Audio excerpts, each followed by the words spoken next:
All right. Hello, everybody, and welcome to Geopolitical Trends, where truth matters. Excited to be with you. As always, let me have a sip of water quick here. This way, I won't have to bother with it.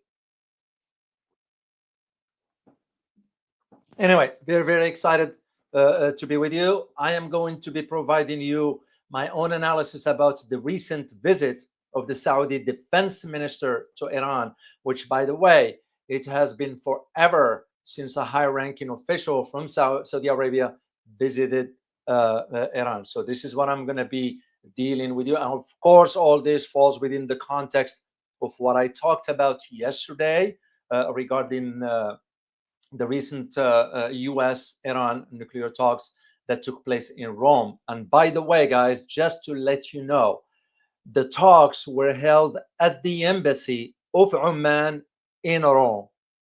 It's not because of the government of Italy. No, it's at the embassy of Oman in Rome, in Italy. That's what it was. So this is what I'm going to be addressing for you today. But I'm going to do two headlines, key ones that you need to know about. Then I'll dive into my own analysis. But first, let me say a quick hi to our wonderful community. As always, Truth Seeker, good to see you. Hanging G, good afternoon to you as well. Peng Yu, Atin Wu, Sang Tan, good to see you. Francis Tango, as always. Who else is? John Smith, New Zealand, good to see you. Tom Saya Wires, good to see you. Creo the Traveler, good to see you. I like that screen name. So it's showing right here. No, not this one. What is it? Right here. There we go. So interesting. History Discovered. That's a good one too. Isabel, good to see you. Alice Talukin, as always. Timeline Dunkley, good to see you. And guess who is visiting us from India? This was Tig. Good to see you here, man. It's good to have viewers from India. As a matter of fact, I'm going to be talking about Narendra Modi's visit to the Middle East. So, Yanas, good to see you. Cecil, as always. So, all right, let's get into our headlines here quickly. First of all, I want to share a picture with you to follow up on what I talked about yesterday. You remember this picture, right? About Merckx, right? Well, guess what? Just yesterday, there were demonstrations in Morocco at the port of Casablanca. It's a major port. And why they were demonstrating there is because the people want the ship to go. And the reason because the demonstrators, the Moroccan that chanted during the demonstrations that took place on Sunday, protesting the docking of ships suspected of transporting equipment for the maintenance of F-35 fighter jets used in the Israeli aggression in Gaza. So just wanted to, once again, because Merck's company is saying, oh, this is just an allegation.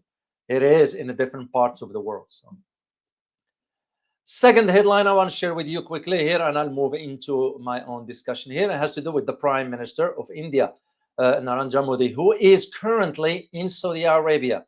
So, and again, I'm glad we have one viewers from India. And when I criticize India, I don't mean it in a negative way.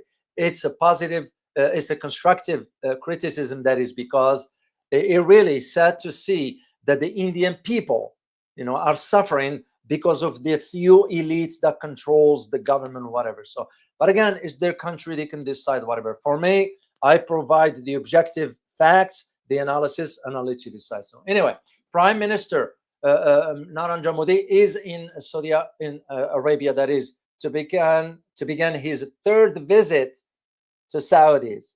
Yeah, read between the lines. Of course, Modi's office is going to say, well, we are here to strengthen the relationship and convene the strategic partnership council of the two countries. Are you going to enter into strategic partnership with India? I mean, let's face it. Let's be honest about it. So, but here is one of the key things I need you to understand. And if you look at the picture there, who welcomed India to the airport in Jeddah? It was none other than the deputy governor.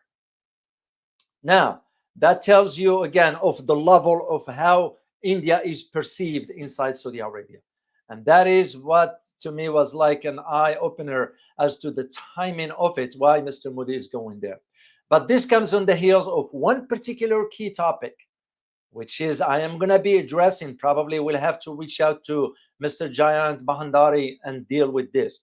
And this one has to do with India imposing, get this, guys, India is imposing now 12% tariffs on steel to limit cheap imports from China.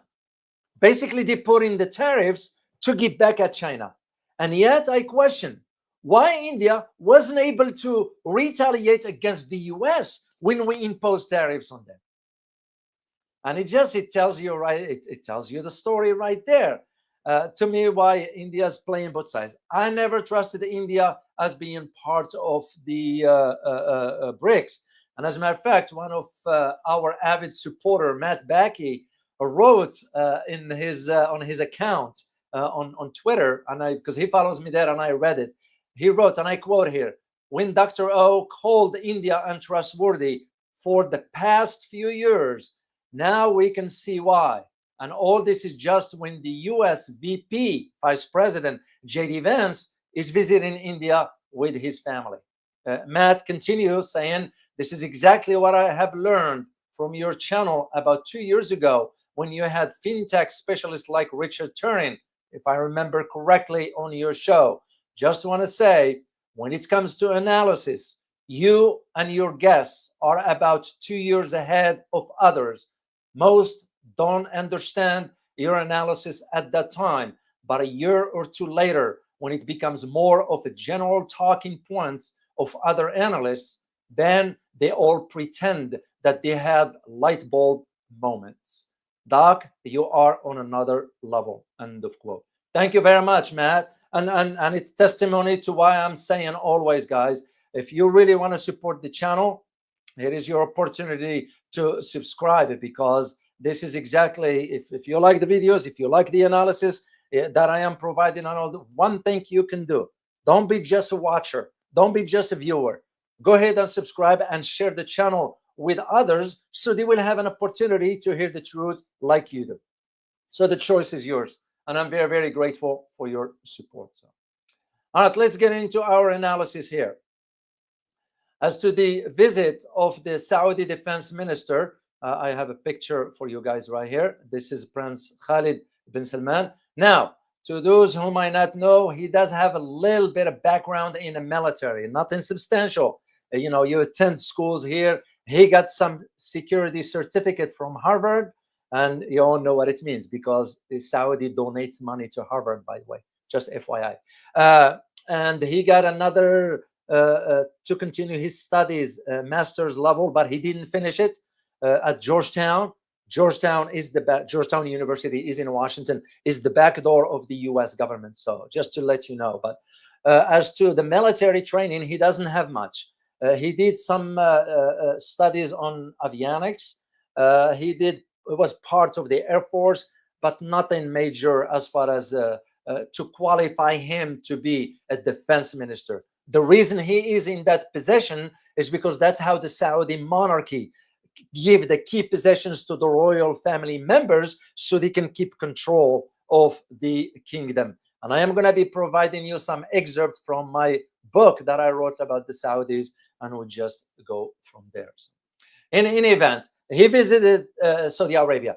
He visited Iran, I'm sorry, which was 2 days or a day before the talks in Rome. But that's not about that. The question is, how concerned is Saudi Arabia? It's because you don't tell me you haven't visited the country over a decade plus, all of a sudden you're going to visit Iran. And remember, just because China brokered the deal, sort of the diplomatic ties between Saudi Arabia and Iran, doesn't mean they see eye to eye. No.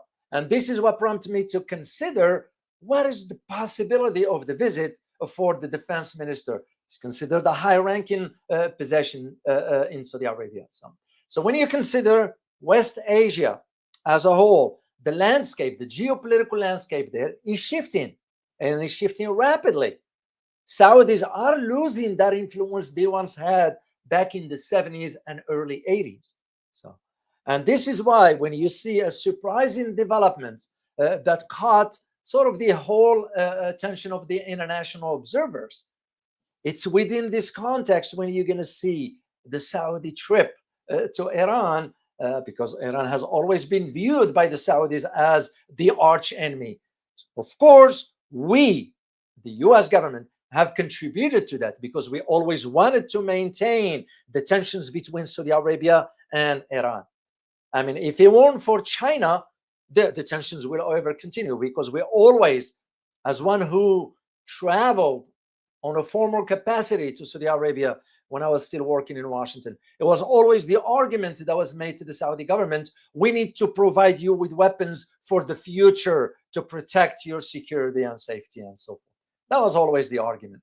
So, and this is why we start to think in terms: is the Saudis want to cozy up to Iran because they know how strong Iran is, and Iran will not hesitate to target any country where a US launches its attack from? Why? The Iranians have made it clear. So it's a public information. Iran stated that any country that will allow its territory to be used as a launching pad against Iran will become a target. That means they will be considered as an aggressor. So, and this is why you have to understand the intricacies and complicated relationship between Saudi Arabia and Iran. I wrote a book on each one of them. If you get a chance to read it, so you will really, because I tackled the history aspects of it, and that will make more sense to you to understand exactly where things are. So without understanding that historical background, things will not make sense to you. But we're going to have to think in terms of contemporary geopolitical time frame. So this is not the 70s anymore. So, because you have to think now from the diplomatic overture to economic cooperation, you know, you're going to have to start to understand the Saudi-Iranian relations and what might portend for the balance of power in the region. Because we always wanted to advocate for the Saudis being the linchpin of the policies in West Asia. Not anymore. So, not anymore. And this is why when you think about the idea of the Saudi defense minister visiting or delivering a message to from the Saudi king, King Abdulaziz, King Salman bin Abdulaziz, I'm sorry. It was a personal message from the king. The king's still alive, by the way. He's sick, but he's still alive. So, it was delivered to the Supreme Leader Ali Khamenei. This is a picture. And I give credit to Anadolu Agency. That's a picture of theirs there. So when you deliver a message and to be granted an audience with the Supreme Leader Ali Khamenei, that says a lot as to where things are headed. So, of course, Khamenei, Supreme Leader, said that the relationship between Iran and Saudi Arabia sort of will be beneficial to both countries, and rightly so. So, and I'm not saying otherwise, except that you have to understand personally, and this is my personal opinion, I would not trust the Saudis, no matter what they say. So it's because they could give a lip service to the Iranians and turn around. And here is the reason why you need to understand. And once again, geography comes to play a major role into all this. When you look at the map of West Asia, look where Iran is, look where Iraq is, and look where Saudi Arabia is. Okay? Then you're going to look where Israel is. So which airspace do you think Israel will have to use? What do you guys think? Is it the airspace of Iraq? Is it the airspace of Saudi Arabia? Is it the airspace of Jordan? Or is it the airspace of United Arab Emirates, Bahrain, Kuwait, Qatar, and all that? So, and because it's a reality that we cannot ignore, you're gonna have to go over the airspace of one country or another. That's just simple. Even if you have your B2 coming out of Guam, still it's gonna have, yes, it's gonna be coming from the other side, but still you're gonna need more than just that, because a B2 can be targeted from a distance. So I'm not surprised. And this is why you have to put this concept of the visit within its proper context. So Khamenei, by the way, which he has an account on Twitter or X, he did post there, and I remember, I wish I would have kept a copy for you guys, that he put there, he wrote down there that expanding relations with the Saudis has enemies, and that hostile motives must be overcome. And this is where he expressed, meaning Khamenei expressed Tehran's readiness to do so in cooperating with the Saudis. But can you trust the Saudis? Because the Saudis will be under the pressure of the US. So, on the other hand, for the Saudi part, the Saudi defense minister said that his meeting with the Iranian Supreme Leader Ali Khamenei reviewed the bilateral relations and discussed issues and topics. I just don't buy all this. This is nothing but hot air. Why? Because here is why. If really Saudis care about really the dynamics that's taking place in the region, let's start with the Gaza issue. So why the Saudis couldn't even condemn whatever was taking place and still taking place in Gaza? Why Jordan didn't? United Arab Emirates, Qatar, Bahrain, Kuwait, Egypt, Tunisia, Algeria, Morocco. You got the idea, guys. Even Iraq, even Lebanon. So who do you have? The country that is standing up is Yemen. And that leads me to my next point about, could the Saudis go into Iran to ask Iran to talk to the Houthis, because Saudis are concerned about the capabilities of the Houthis. Remember, and I disclosed this before, Saudis fought the Houthis with an army of Arab countries and they couldn't defeat them. And I remember I shared when I told you I did a presentation about this, and I disclosed to you the list of countries, the Arab countries that participated in that war. So, and this is why you have to think in terms of what is the meaning of this. Then there is another alternative or another possibility of thinking, which could it be that the US asked the Saudis to do so in asking Iran to talk to the Houthis to sort of reduce their attacks on the USS aircraft carrier and the taking down of drones? I want to rule that out. I want to rule that out, knowing how these dynamics work. We might not ask the Iranians directly because we are in no possession.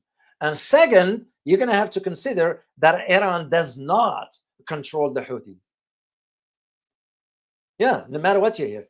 Yes, it is supporting Houthis, but it does not control it. In other words, it's the Houthis' decision when they want to attack the USS aircraft carrier. They don't wait for a green light from Iran.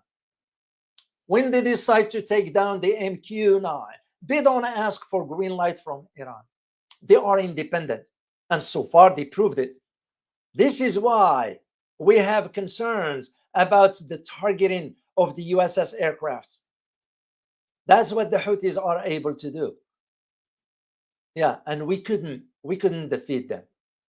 We just couldn't.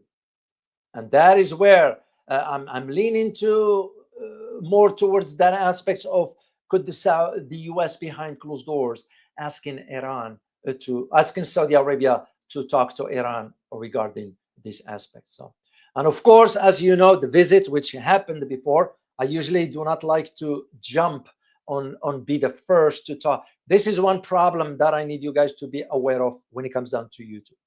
There's a lot of individual, they are more power to do whatever they want. That's their channel, they can do whatever. It's just everybody rushes into I am being the first to talk about this topic or that topic with no understanding of the dynamics. So what people end up is they end up consuming information that is not factual or accurate or objective. But again, it's their prerogative. I was aware of the trip. I did not want to do a video on it till I gathered my facts, till I get the information. Some will say, well, it becomes an old news, then be it. I'd rather be right than just speed up, be the first to do a video or whatever. I don't do that. You know, I don't follow the crowd. I'm not a follower. I don't follow the crowd. So you all know how I do things in my channel here. So, but anyway, that is the reason why I wanted to wait till I do my own reading, my own research from either white papers, analysis, declassified one, and so forth, and form my own conclusion. Of course, as I mentioned, the trip came on the heels of the US talks with Iran in Rome at the Omani embassy in Rome. That's what it was. So what I found very interesting about the trip, because usually most of the trips for high-ranking officials, they are limited. It was not the case with this trip. The defense minister, the Saudi defense minister, along with about 73 delegates, that's a large delegation. That tells me they want to work on something long-term here. Either the Saudis are very concerned as to what lies ahead, or they don't want to be on a wrong side of Iran because they know Iran's capabilities. As a matter of fact, when I wrote my Saudi book, I disclosed in the book that if hypothetically there will be a war between Iran and Saudi Arabia, Iran will walk over Saudi Arabia in a matter of 3 weeks. It'll be over because Iran is far stronger than the Saudis. And this is why, again, the trip with this delegation, which was an official visit, however, it was with an indefinite duration. In other words, there is no time limit. Could stay 2 days, could stay a week. And that tells me right there is more than meet the eye or what the media is reporting. And again, I keep going back to the original question as to whether the Saudis are very concerned, because they know Iran is not bluffing of targeting countries that will allow their territory to be launched, to be used by the US in case there is a war. And that leads me to the question of, one of you asked the question, is the war with Iran inevitable? I don't know. I am leaning more towards no. It's because we have to consider so many other factors before we engage Iran. This is not about the mighty power, the aircraft carrier, the B-2, whatever. All this is all right. It's okay. But I'm not going to intimidate the Iranians. Will it be a massive devastation? Yes, it will be. Will it be a massive destruction? Yes, it will be. But you will not take down or bring down the Iranian regime. That's one thing for sure. And that's why I'm kind of thinking in terms of, is this why Mr. Trump wants to lean more towards an agreement than a war? Of course, Israel will be happy if we can do that on its behalf. So, and this is why you ask the question, you need to ask yourself a question, is how will the US, or how did the US perceive the trip by the Saudis to Iran? Once again, I found myself leaning towards that conclusion that it could even be discussions between the US and the Saudis regarding the Saudis talking to the Iranians to talk to the Houthis to reduce the tensions with the Houthis. It is what I wrote in my Saudi book, and I'm going to be sharing 3 or 4 excerpts with you because you need to understand what was going on. US-Saudi relations have reached a turning point. Asia's growing oil demand seemed to have convinced the Saudis to pivot away from the United States while maintaining security arrangements with Washington and preposition itself for the impending economic change. Unfortunately for Saudi Arabia, Iran and Qatar have already embarked on that train and intend to benefit from major economic ventures with China, India, and South Korea. And that makes perfect sense to me when you consider that the Saudis are sort of went back on their commitments to join BRICS. It's because we pressured behind the scenes. And why did we pressure? Because of the amount of gold the Saudis have in the United States. I saw it with my own eyes. Of course, you couldn't take picture, in the vault and all that stuff. But what I saw was over $120 billion worth of gold bars. And I know for a fact, because I asked, and the person, the manager, indirectly told me that it belongs to. I gave him the list of countries because I didn't want to put the guy on the spot. And I said, just nod. So this way I know. And it was Saudi Arabia. That's why the Saudis pulled back. And to me, this is what I'm saying. And I will be talking tomorrow about this with the channel. Somebody invited me for this, about the future of BRICS. BRICS will not be as powerful as it can be if they stay on the format they are. Get rid of India first. Don't bother with the Saudis. Look for countries that can contribute something. And create a structure, a secretariat, if you will, that has some power into implementing policies and so forth. That's just the way I see it moving forward. So now, when you consider the Saudi, and by the way, while I'm thinking about it, because there was one particular aspect yesterday I talked about, and one of you put a comment regarding this particular missile by the Iranians, Sayyad, which is a hunter. Now, there is another story to this. There are two versions, and the ones that I checked turns out to be accurate as well. So one of our avid supporter is MYT account stated, and I quote, Sayyad missiles are named in honor of a Colonel Ali Sayyad Shirazi, an Iranian army martyr. That is correct. And by the way, his rank is Lieutenant General when he died. And his name was Sayyad Shirazi. So, but there are other resources in the literature that mentioned from within the Iranian government that Sayyad, also the Arabic word for hunter, was also named to this. But you're absolutely correct about Lieutenant General Ali Sayyad Shirazi. And that is why this missile has been named. So it can go both directions, and it's up to you to decide which version you want to use. But anyway, I was just thinking about it because it made sense. And thank you for sharing that with us. Now, when you think about the Saudi visits, you know, the Khaled bin Salman, who is, by the way, a brother of MBS. So he is the second high-ranking Saudi defense minister to visit Iran since the two countries resumed the diplomatic relations in 2023. And who do we have to thank for that? It's China. And here's the thing. In November 2024, the Saudi chief of staff, and I think I did a video for you guys about this, Lieutenant General Fayyad bin Hamad al-Ruwaili visited Tehran at the invitation of his Iranian counterpart. There is one thing that didn't happen, is that both countries did not reach an agreement regarding joint military exercises. I'm not surprised at that, because Iranians, and I will highly recommend not doing the exercises with the Saudis. If you want to do the exercises, do them with the Chinese, do them with the Russians, North Koreans, who else will be of value? Yeah, that's about it. That's about it.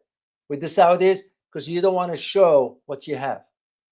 So even though this conversations between these military visits, even the current one, discussed the opportunities for developing those so-called bilateral relations in both the military aspect and the defense fields.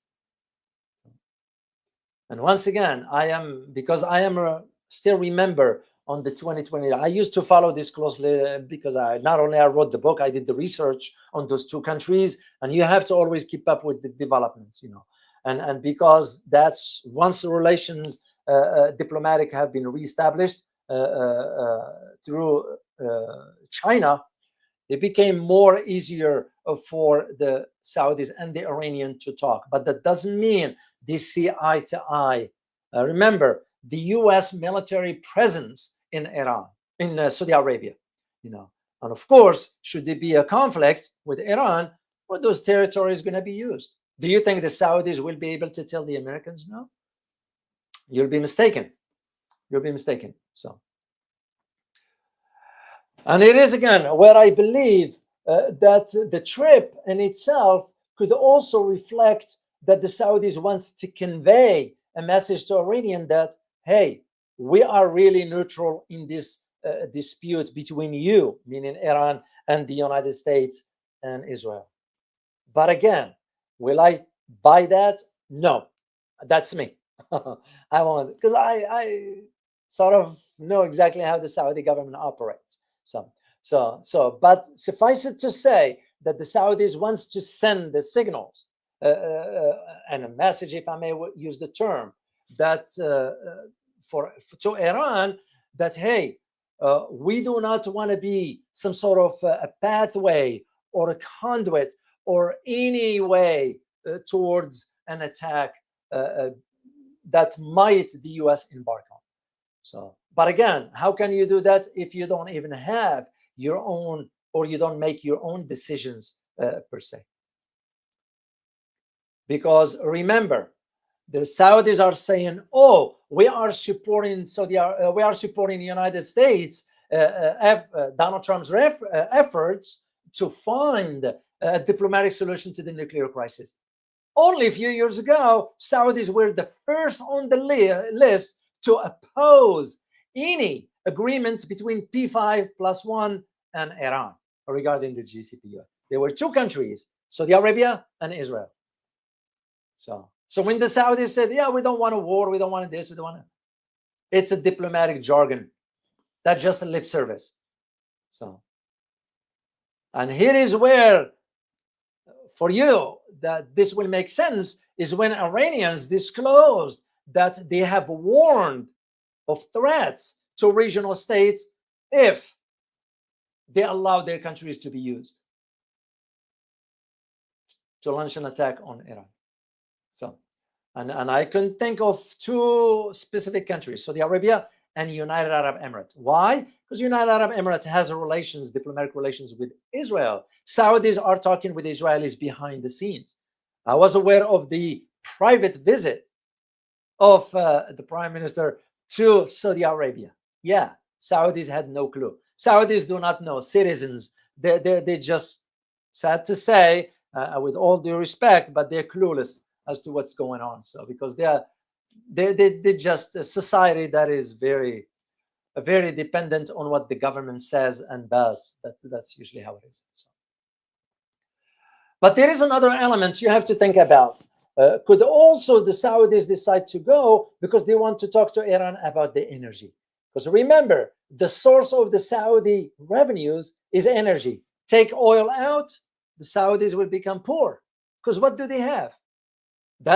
Tell me, does Saudi Arabia produce anything? I was there and I saw. They can't put anything together. Everything has to be imported. Everything. So, and this is why either Saudis want to talk to the Iranian about reassuring the global energy markets, and this is just in case of a military conflict. Because remember, what did Iran say? Should ever the US consider launching an attack, what is the first thing Iran is going to do? Does anybody know? Can you guys type in the chat box? And I did talk about it so many times. You should know. What is the first thing Iran going to do? Hypothetically, if the US launches an attack, which I don't see that happening anyway at this point. Let me see. Oh, Matt Becky, good to see you, Matt. I disclosed your comment that you shared with me on X. Oh, Kira, I'm sorry, not this one. Where is Kira? I just saw it right here. Man, because we got a lot, because I like to be fair. All right, let me see what it is. They moved up. Anyway, it was Kira. Kira mentioned about the Strait of Hormuz. Yeah, right there, right here. Block the strait. That is correct. There's someone also mention this one here about Massian Dossier. You got it. Saleh, إغلاق المضيق, which means closing of the strait. That is correct. Yeah, you guys got it. You got it. And this is why the Saudis will have to worry, because once again, what is the source of revenue? This lavish style that the Saudis live under, where is coming from? It's oil. Remember, and again, I disclose this in the book. I'm not saying something that is not out there. Out of all the 2,000, there are about 2,000 to 2,500 princes for the whole monarchy, and they all withdraw stipend from the oil revenues. Yeah, all of them, no exception. So,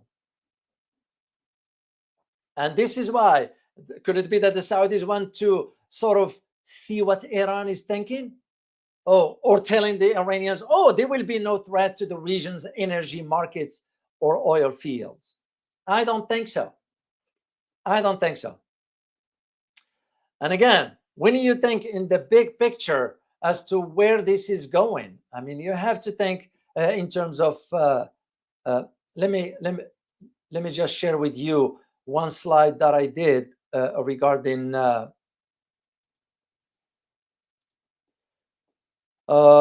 phone. I have them under my yeah, a nuclear KSA. Yeah, let me share this with you guys, because when I used to do presentations, of course I kept all my information here and all that. Let me first share the link on the chat box for my speaking stuff for those who wants to learn more about this one. And okay, this one is taking a little bit longer, it's processing, but I'm gonna move on till that one comes out. But here is what I argued in my Saudi book. And once again, I share this excerpt with you to make a point. Yeah, right here. So here is what I disclosed back then. And again, I'm just providing a brief one here. And I talked about this back in 2020. So when you think about exactly where things are moving forward regarding the US-Iran conflict. So it's not something that I am just considering yesterday. This is, again, over the years that I have considered all these particular developments, and the possibility of that is there. So here is what I argued. As one who visited the Kingdom of Saudi Arabia many times in an official capacity, I can attest to the influence of its religious establishment, mainly Wahhabist Islam, serving the kingdom as a source of power. Moreover, this is no coincidence given the historical ties between the Al Saud and Muhammad ibn Abdul Wahhab. That relationship, which began during the KSA, meaning the Kingdom of Saudi Arabia's inception, prevails to this day. The Wahhabist establishment provides the Al Saud the religious platform and legitimacy it needs to implement policies and push its agenda forward. That legitimacy not only cements stability for the regime, but also acts as an unchallenged source of power. And how could the Saudi population challenge that when the twisted interpretation of Islam's principles have been drilled into their minds since an early age?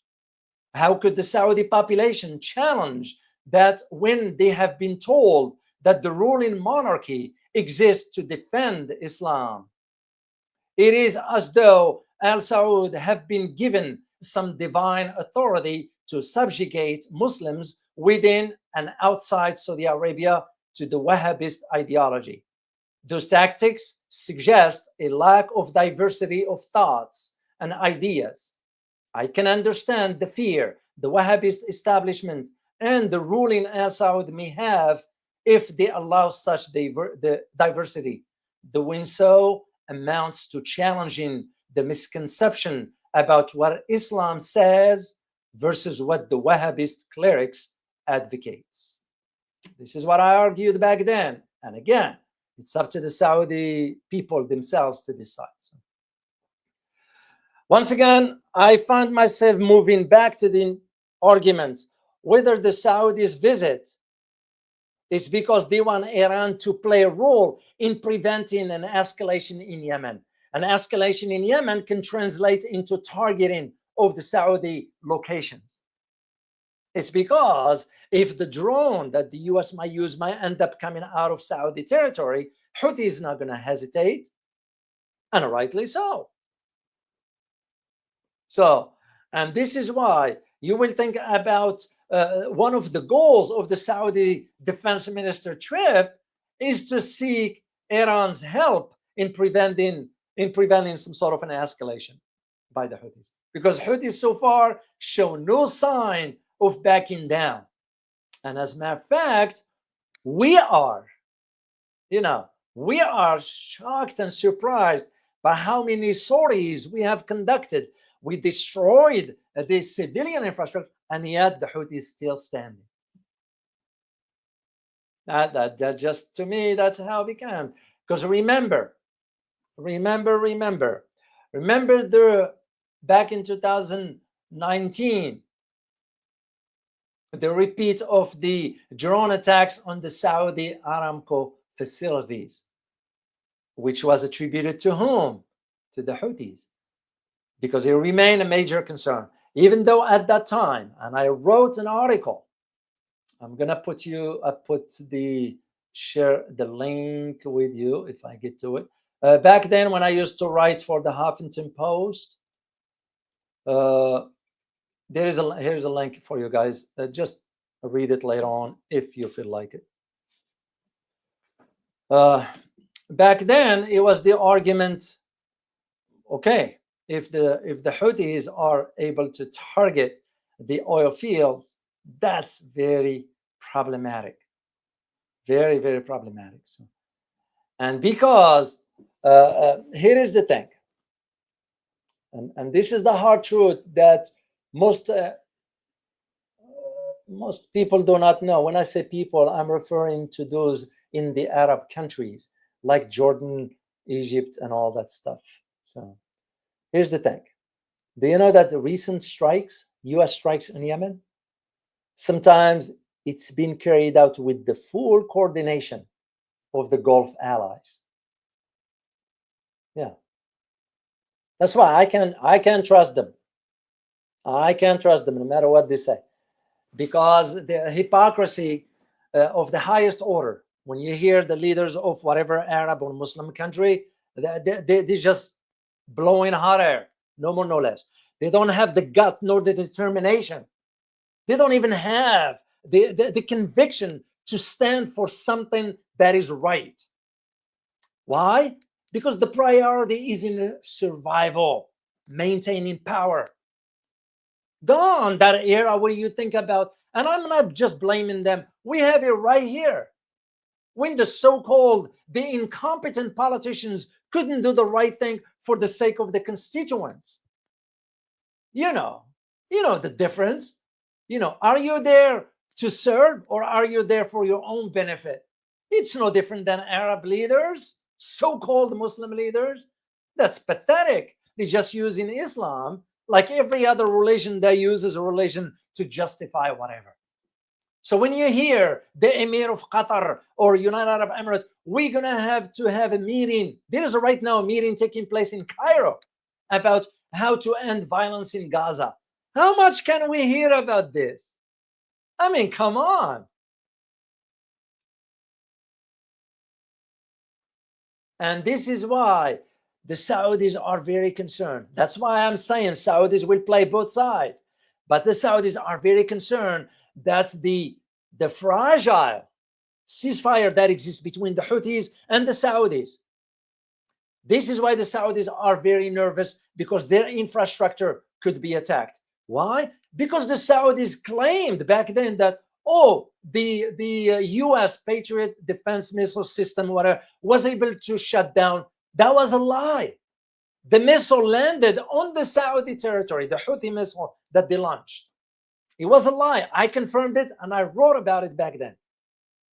Just go back to Huffington Post. All my articles are there that I wrote about. I say it's a lie. Of course, they don't want to show because that's a slap in the face for the US system that is unable, which what we are seeing right now in Israel. Do you think the Israeli defense system was able to shut down the Houthis missiles? Some of them went through. And if Houthis are able to do this, can you imagine what Iran will do? And same thing with some other Arab countries. Like, for example, I was made aware of that Morocco just purchased some special type of missile drones from the US at a tune of $1 billion. It's the same model that the Chinese make. It's called HQ7, cost a fraction.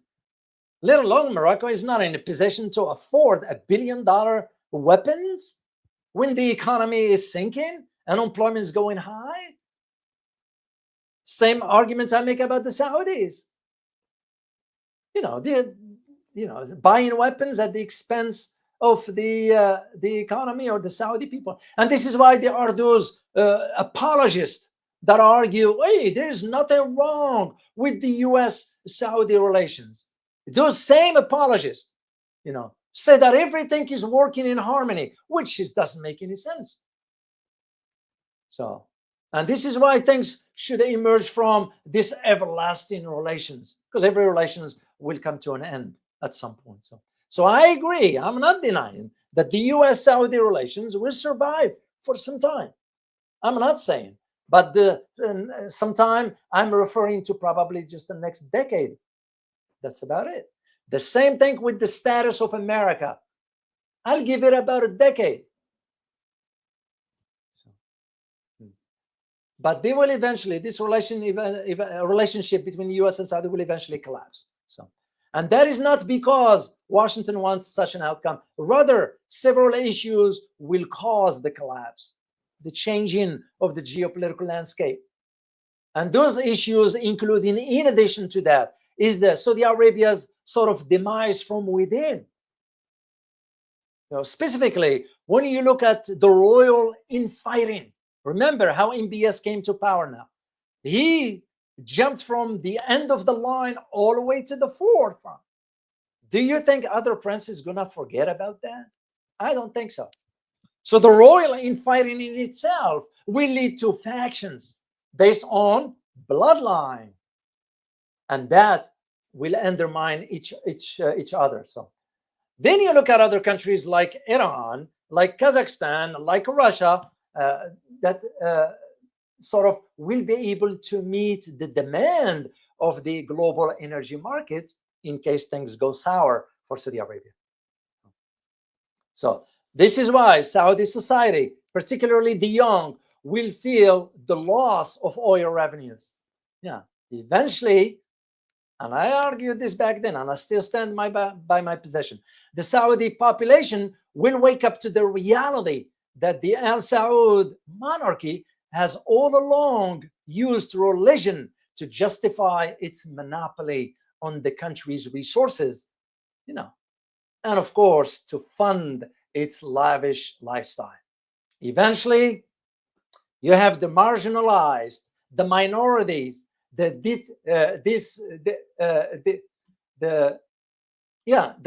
minority, disenchanted also, the youth, and the forgotten.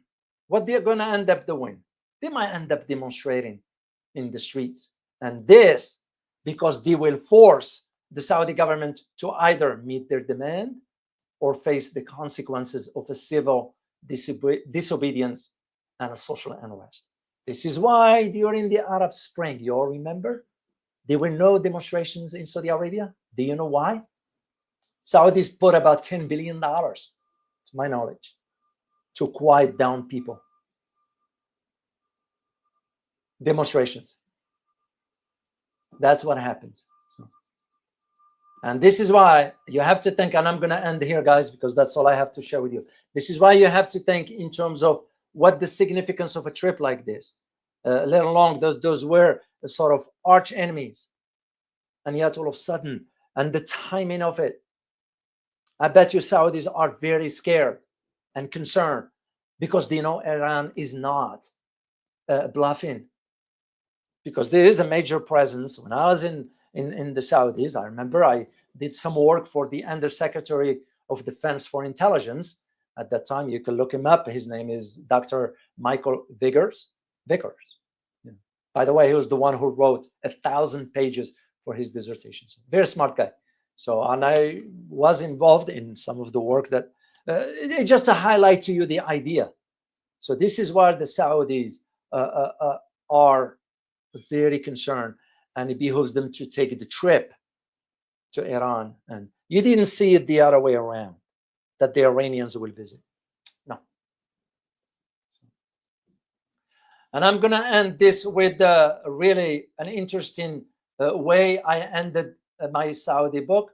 And to those, by the way, who might be interested in, let me just see if I can get you the link for that right there, guys. If you are interested, you can just go to this link and check it out. If you are interested, you can purchase a copy of one of those books. And by the way, I'll be happy to answer any questions once you read the book.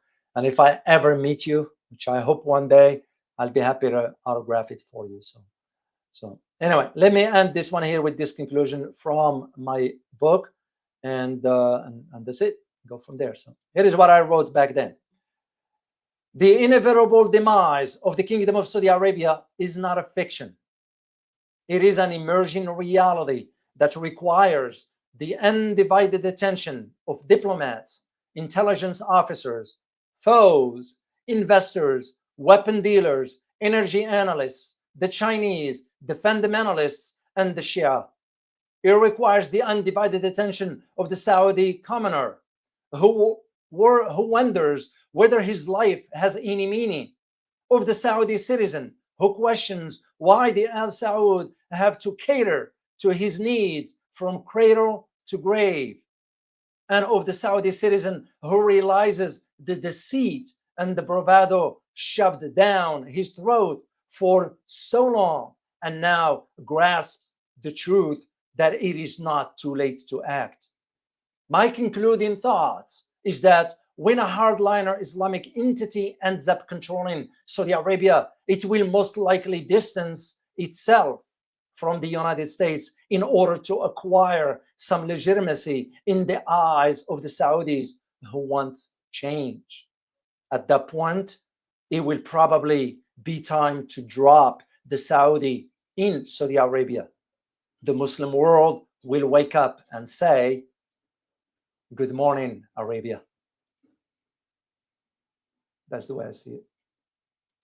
Anyway, that's all I have to share with you guys. I hope you find it very interesting. I want to say thank you to Army with Harmony for your continued support. Can US turn Yemen against? No, they won't be able to. Those people are not for sale. Now, you can do this with some other entities, but even not the population, you do it with the governments. You know, I witnessed some. I'm not denying it. I don't hide this. I witnessed some where we corrupted the officials in the governments. So, but not with the population. No, they won't be able to. So that's the way I see it. Thank you so much for your super sticker. For those guys, please hit the like button. And I will greatly appreciate if you can share the channel with others and ask them to subscribe. So remember, I don't have a sponsor for this channel. I don't. And I don't want to. I have you. That's all that matters. So if you want to support the channel, I will greatly appreciate it. If you don't, that's your prerogative. So at least you're learning something here. So, and I am sure you appreciate the energy and efforts that goes into all this. So once again, thank you so much for your kind support. As always, remember, geopolitics impact your daily life in more ways than one. Till next time, guys. Bye-bye.